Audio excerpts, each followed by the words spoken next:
I want to talk about compression in this video, specifically how it applies to electric bass. Now I have a clean Fender bass loaded in, it's a single layer sound, and in the effects rack I have this compressor loaded in on the common rack, although it could easily be in the A rack since there's nothing on B. So just a little word about these effects racks. Basically we can load in presets here which load in a complete rack of 4 plugins with specific settings to each. Or we can load in individual plugins into each of the floor slots by these triangles over here, and that's what I just did to load in the modern compressor plugin.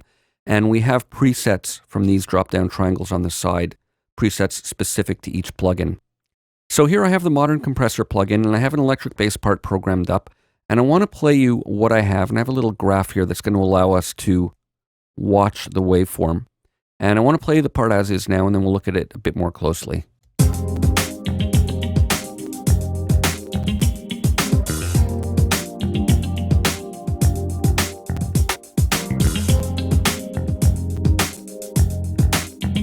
Okay, so for those of you who don't know, let's go through the basics of compression. The idea is that we set a threshold, and basically what that means is whenever the signal arriving at the compressor reaches the threshold, the compressor will kick in and start working. And when it works, it basically reduces the incoming signal by the amount set in the ratio. So here I have it set to 5.5 to 1, which is a fairly dramatic amount, but I want to illustrate how it works. So for every dB of signal that exceeds the threshold, it's reduced by 5.5 dB. So it lowers the overall volume, and then we use a makeup gain to boost the overall level. Now the attack and release are the important parameters here, and this is what I want to look at. Basically, once the threshold is reached and the compressor kicks in, the attack determines how quickly the compressor will start acting on the incoming sound. And we can have a quick attack or a slow attack, so it reacts quicker or slower. And if it reacts slower, it lets more of the initial attack transient of the note through. And similarly for release, once the sound leaves the range of the threshold, how quickly will it take for the signal to revert back to the default level? We can have a quick release where the compressor will let go really quickly, or a slow release where it'll gradually revert back to the default level. So let's raise the attack right now, and with a good high attack, we're going to see the attack transient of each note come through. So let's look and listen. I'm going to put it in solo mode. And you can see the strong attack of each note. These spikes on top here.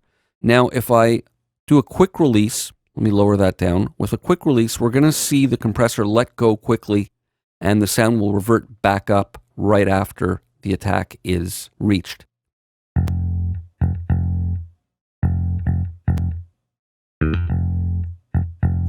And if we have a slow release, the compressor is going to stay active longer, and the waveform will look more reduced after it kicks in.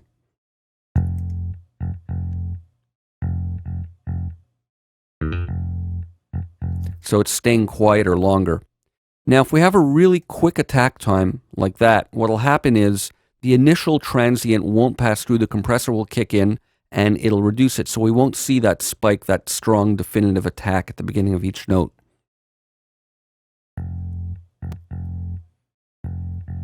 So right now the compressor is really working. It's starting right away and reducing the attack, and it's lasting a long time. So the entire cycle of the waveform is fairly reduced, and I could boost the gain up and we'd get a really compressed sound.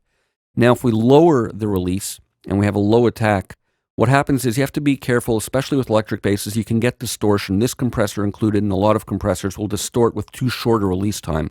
But let's look and listen. So the compressor is kicking in quickly and reducing that transient, but then it's letting go, so the body of the note is louder. So this gives us more of a sustain. There's not as much of an attack phase to the note, but more of a longer sustain. And if I lower this too much, it will distort.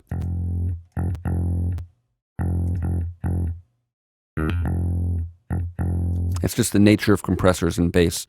So there's no right or wrong way to set or use this. It's just important to understand.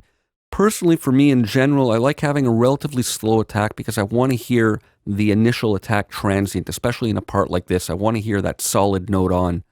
And then maybe a fairly short release so that I can get the body of the note as well. It's not going to remain reduced for too long, so the compressor will let go, and then the remaining sustain of the note will come back up, maybe somewhere around there. So let's look and listen to that.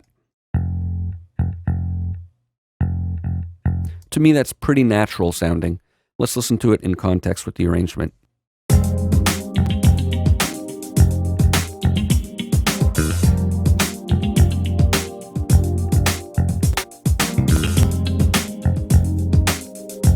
To me, that's a pretty realistic use of it. I'm going to solo it one more time, and another useful thing to do when you're adjusting these levels is to bypass the plugin on and off, and you can do that by clicking on the name.